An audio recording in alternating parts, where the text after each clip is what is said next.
Yang pertama, wah ini agak dalam ini ya. Kalau dalam Islam itu kan wa amruhum syura bainahum, ya. Dan dalam permasalahan itu kita diperintahkan musyawarah, ya. Maka konsep Islam itu memang musyawarah, Pak. Voting itu jalan terakhir untuk menghindari konflik. Baru akan dilakukan voting. Itu pun jalan terakhir, ya. Ketika sudah tidak ada jalan lain, musyawarah sudah dilakukan, maka jalan terakhir itu voting, ya. Dia tidak akan menjadi jalan pertama, Pak. Itu panjang nanti ketika sudah tidak ada jalan, ya. Artinya memang ya ini demokrasi, demos kratos, hukum dari rakyat untuk rakyat. Jadi hukumnya rakyat yang bikin untuk rakyat, ya. Artinya ketika kita hadapkan dengan hukum syariat, syariat ini yang bikin Allah untuk siapa? Maslahah kita, ya. Dan sampai hari kiamat hukumnya tidak akan pernah berubah, ya. Kalau hukum hasil demokrasi ya bisa berubah-berubah, ya. Hari ini terlarang, besok bisa jadi boleh. Seingat saya dulu di Amerika tuh khamar itu dilarang, Pak. Betul? Demokrasi membuat dia dibolehkan, maka hukumnya berubah-berubah.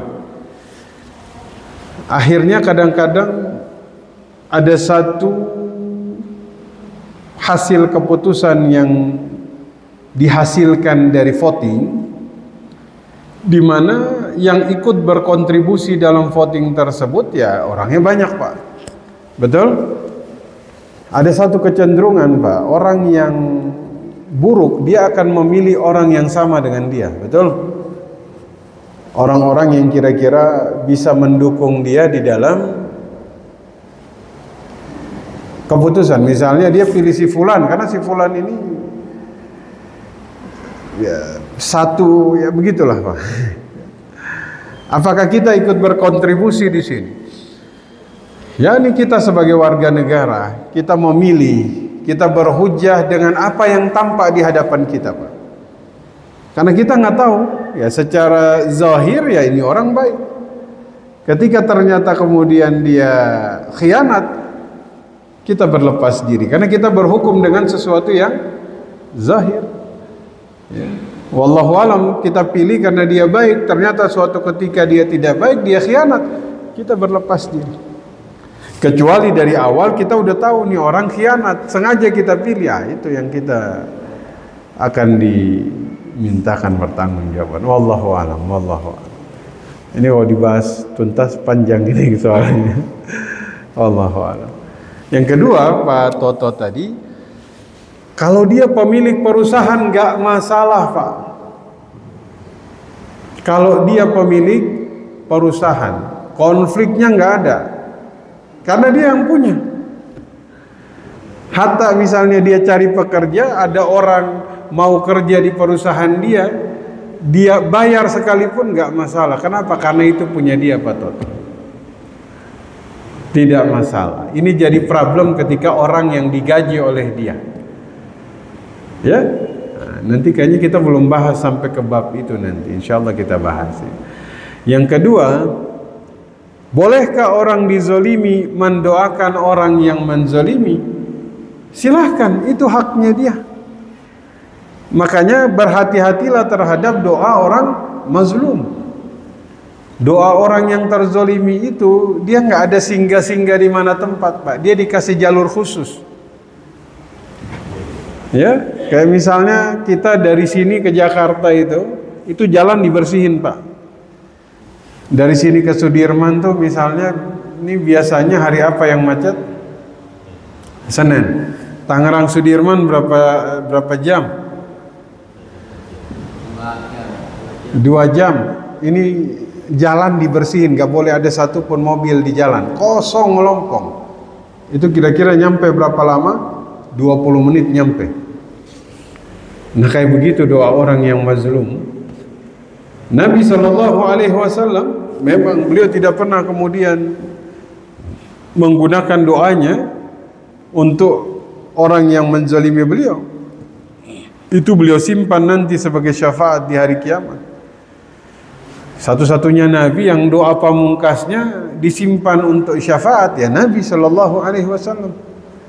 Nabi-nabi yang lain udah habis kuotanya, Pak. Hanya Nabi Muhammad. Tapi apakah misalnya Pak Toto boleh mendoakan orang yang menzalimi? Jika dikasih pilihan, Bapak Ibu pilih apa? Mendoakan atau memaafkan? Mudah-mudahan memaafkan ya. Ini memang berat ini. Ya kan, karena kalau mau lihat dalam Quran itu kan wal afina anin nas. Sebelumnya wal kaziminal ghaiz. Dia tahan rasa marah. Walaupun marah dizalimi dia tahan. Habis itu apa? Wal afina anin nas. Sudah dia marah, dia maafin orangnya. Sudah cukup? Belum, masih ada satu level lagi, Pak. Wallahu yuhibbul muhsinin. Allah cinta orang yang muhsin, Pak. Jadi Pak Toto mau marah, tahan Pak Toto. Habis itu Pak Toto maafin orangnya. Habis itu Pak Toto ngasih apa buat dia kira-kira? Hadiah buat dia. Doakan dia, Masya Allah. Ini memang gak mudah ini Bapak Ibu. Ya, Masya Allah. Mudah-mudahan kita dikasih akhlak seperti itu. Ya, mungkin kita hanya bisa Ustadz ana wal kazimin al ghaiz. Saya hanya bisa tahan marah Ustadz, tapi maafin orangnya ntar dulu. Ana maafin sih iya. Ya, tapi untuk berbuat baik ngasih dia hadiah ntar dulu Ustadz. Butuh waktu. Ya, mudah-mudahan dimudahkan Pak Toto. Wallahu a'lam.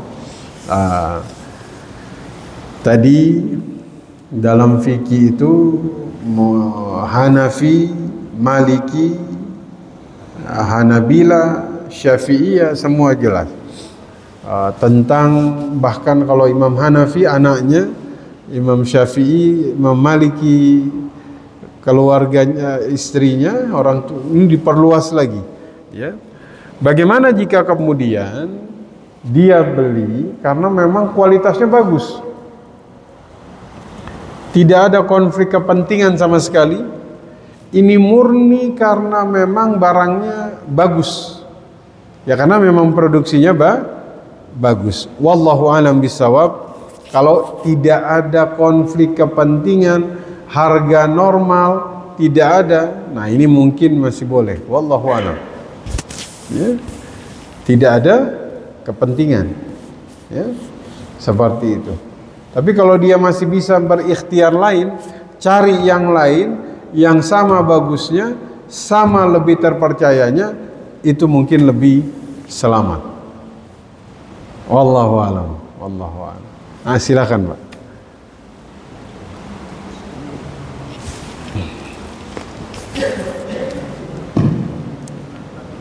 Waalaikumsalam.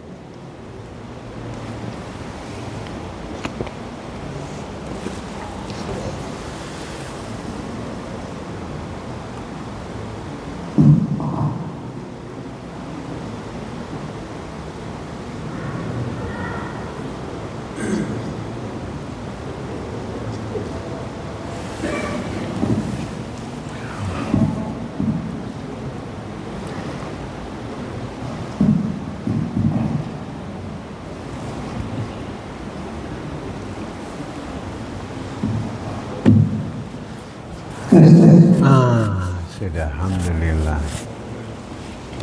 Baik,